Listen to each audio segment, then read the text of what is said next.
오늘은 제가 피드백을 받은 내용 중에 두 가지를 간략하게 회신 드리려고 합니다. 일단 생각보다 많은 분들께서 단지 이제 위탁이나 사입 판매가 아니라 내 제품을 만들기 위해서 준비를 하고 계시다는 점을 알게 됐고, 그에 따라서 이제 보다 디테일한 부분들을 말씀드려야 더 도움이 되실 수 있겠다라는 생각을 했어요. 사실 큰 틀에서는 지난번 영상에서 말씀드렸던 것과 크게 다를 바는 없어요. 무료로 개방된 데이터를 활용을 해서 제조사를 찾고 또 전화하고 메일을 보내고 직접 발품을 팔기도 하고 포털에서 일반적인 정보들도 취합을 하고, 그렇게 이제 어느 정도 평균 가격이나 조건 등이 이제 종합이 되면 최종적으로 두 군데 정도를 결정해서 시제품 제작에 들어간다. 이후에 보안 사항들을 수정하면서 완성도를 끌어올린다. 뭐 이런 건데, 방금 말씀드린 것처럼 이제 평균 가격이 종합된다고 말씀드렸잖아요. 그래서 이게 어떤 얘기냐면, 예를 들어서 저희가 뭐 하청 공장을 찾는 것도 아니고, 공장들도 이제 개인한테 주는 어떤 조건이나 가격 같은 것에 대해서 기준이 잘 없는 경우가 더 많아요.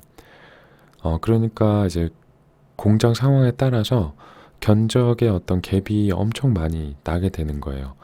어떤 공장은 좀 규모가 커서 직원도 많고 고정비도 높다라고 하면 이제 시설을 돌렸을 때 타산이 안 맞거나 아니면 거의 의미가 없는 정도라고 하면 일을 아예 안 하시거나 아니면 이제 엄청 금액이 높아지는 거고, 또 어떤 공장은 거래가 이제 많이 줄어서 직원이나 시설을 축소하면서 영위를 하고 있는 그런 상황이라고 하면 사장님 혼자의 어떤 인건비만 책정이 돼도 진행을 하시는 경우가 있어요. 그래서 이 둘 사이에서는 이제 큰 어떤 견적의 차이가 발생을 하게 되죠. 그렇기 때문에 이제 가능한 최대한 많은 공장에 접촉하시라 이제 말씀드렸던 것이고, 이제 결국에는 어느 상황까지 만들 수 있냐면, 소재나 임가공비 같은 정보를 이제 많이 취합을 하게 되었고, 거의 원가에 근접하게 되면 이제 제가 설립한 공장도 아닌데 마치 이제 제가 유지비를 내는 공장에서 직원분들께 실무를 위탁하는 것처럼 재료비랑 이제 인력 비용만 들이고 제품을 생산할 수 있게도 됩니다. 물론 이제 이런 상황은 경험이 이제 많이 생겨서 최초의 협상을 잘 하고 또 이제 그런 제조사를 찾을 수 있어야겠지만, 어쨌든 그런 상황까지도 만들어낼 수 있다라는 거예요.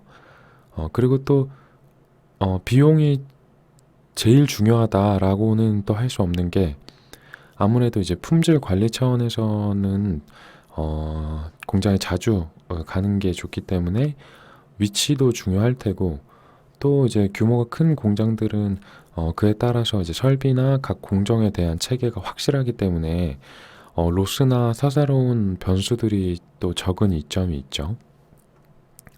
그리고 또 사장님들마다 이제 자기가 주로 하는 방식에 대해서 자기가 주로 사용하는 소재 혹은 자기가 주로 사용하는 어떤 제조에 있어서 채택하게 되는 어떤 방식, 그런 거에 대해서 프라이드가 있으신 경우가 많기 때문에 이제 보통 이제 제조업 오래 수십 년 이렇게 하신 분들이 되게 이제 좀 그러한 성향들을 갖고 계시기 때문에 똑같은 거를 만들어 달라고 하는데 다 다르게 얘기를 이제 하시는 경우가 많아요. 그리고 그런 부분에 대해서도 협의를 할 때 이제 아집을 놓지 못하는 것도 많이 있어요. 그래서 몇 번 얘기를 해보셨는데 소통이 원활하게 되는지 안 되는지도 좀 상당히 중요한 요소라고 할 수가 있어요.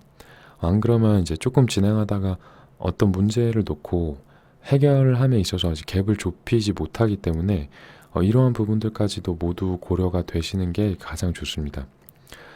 그래서 자, 정리를 한번 해보면,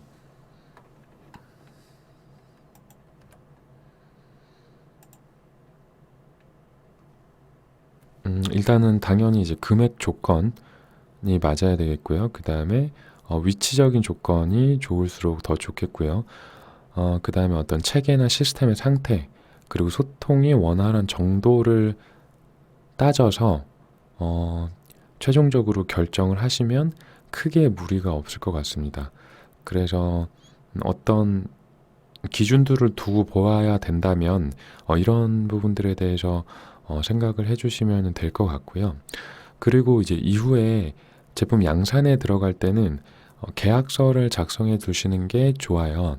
그래서 뭐 제조 계약서나 아니면 물품 공급 계약서 이러한 어떤 양식으로 뭐 제목은 크게 중요하지 않습니다. 그래서 이제 중요한 부분은 최초에 이제 협상했던 어떤 그 단가, 그러니까 수량에 따른 표준 견적서가 있어야 될 테고요. 그 다음에 발주나 이제 납기 일정을 상호 간에 무리가 없도록 뭐 어떻게 조율을 하겠다 이런 내용. 그리고 결제는 뭐 출고 이후에 5영업일 이내에 한다 혹은 2괄 10일에 처리를 한다 라든지 그런 부분도 협의를 하셔가지고 결정을 하시고, 또 이제 제조상에 어떤 문제가 발생했을 때 이게 누구의 책임이고 어떻게 배상하겠다, 그리고 그에 대한 식별은 CCTV를 통해서 아니면은 공정별로 최종 이제 촬영된 사진을 통해서 아니면은 직접 가서 이렇게 저렇게 하도록 하겠다, 이런 내용을 구체적이고 꼼꼼하게 작성해 주실수록 좋습니다. 그리고 뭐 그 외 특이사항들까지도 이제 작성을 해서 상호간 직인 찍고 보관을 해주시면 되는데, 아무래도 이제 처음에 발주량도 적고 협상력이 없는 상태에서 이제 이런 것들을 수월하게 하기에는 좀 제한이 있잖아요. 그래서 저 같은 경우에는 이제 전혀 관계가 없는 회사지만 여튼 그 일하고 있는 회사 이름을 좀 팔아서 그 실무자라고 하면서 이제 접근을 하기도 해봤고, 또 온라인 사업 경험이 많다고 이렇게 과장을 하기도 해봤고, 하여튼 최대한 좀 거래를 유리한 방향으로 트기 위해서 이런저런 어떤 시도들을 많이 했었어요.